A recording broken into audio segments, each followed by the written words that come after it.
Isang mapagpalang araw sa lahat at magandang hapon sa lahat. Ito na naman si Rolando Stunanters TV.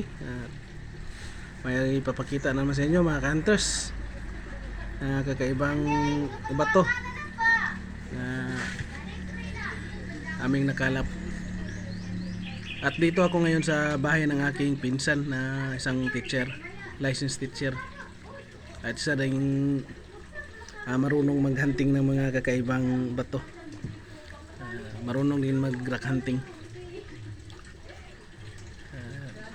Aking pinsan.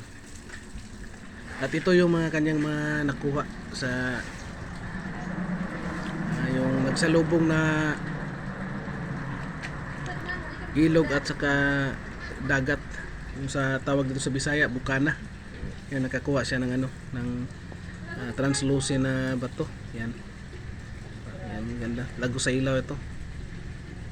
Ganda, may pagka orange. Yan. At ito, nakakuha din siya ng batong kakaiba din. Yan. Sa tubig. Yan. Ito ay bato ng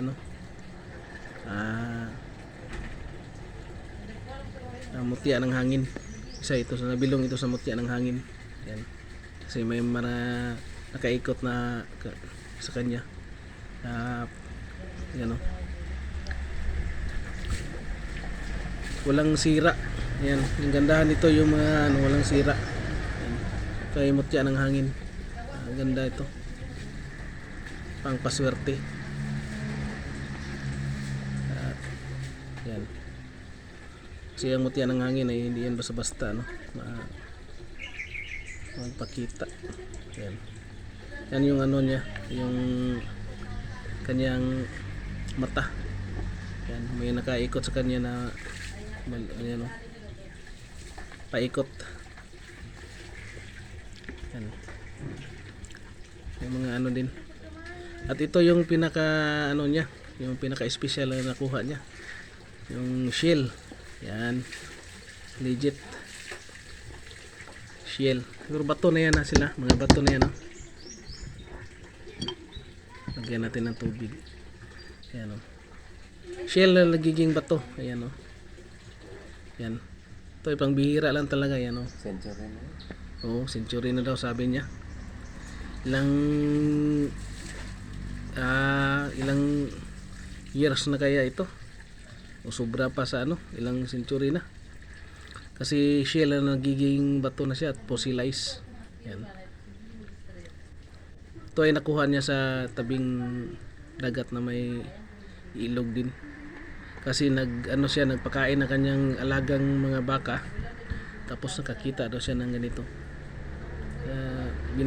Biniyayaan siya ng kalikasan din. At siya din yung nakakuha ng yung perlas na yung nagluto sila ng perlas. Shell, nakakuha siya ng perlas, nakain doon yung perlas.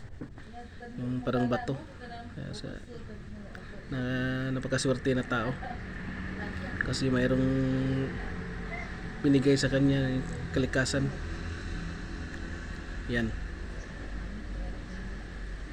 At na din, hindi natin papakita yung mukha kasi bawal kasi sa ng Islam na pakita yung mukha kasi bawal sa kanila.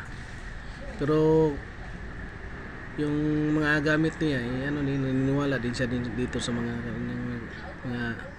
gamit na tulad nito kasi isa din ito sa mga pangpaswerte sa hanap buhay at proteksyon na din. At sa mga nais dyan na gustong manglimos o gustong maglagay ako ng aking numero para kung gusto nyo pag-usapan lang natin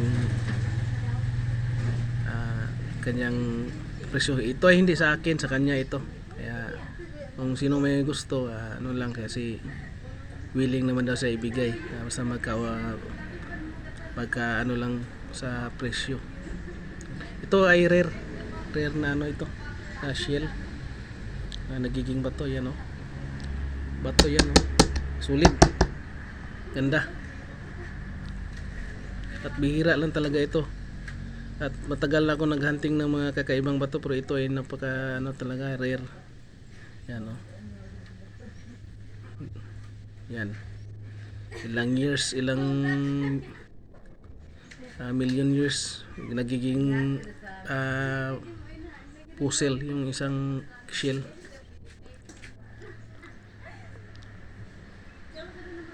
At maraming salamat sa lahat na walang sawang nakasubaybay at nakasuporta sa King Munting Channel, lalo na yung aking mga kaibigang mga hunters, mga kapwa vloggers.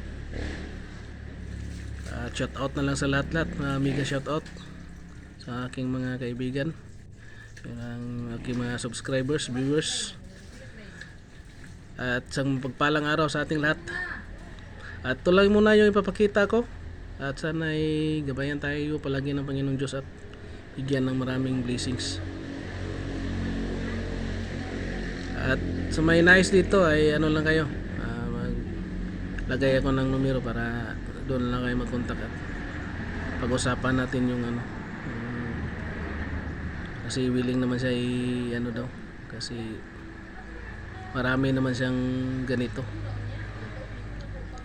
At ito lang muna yung babahagi ko. At maraming salamat. And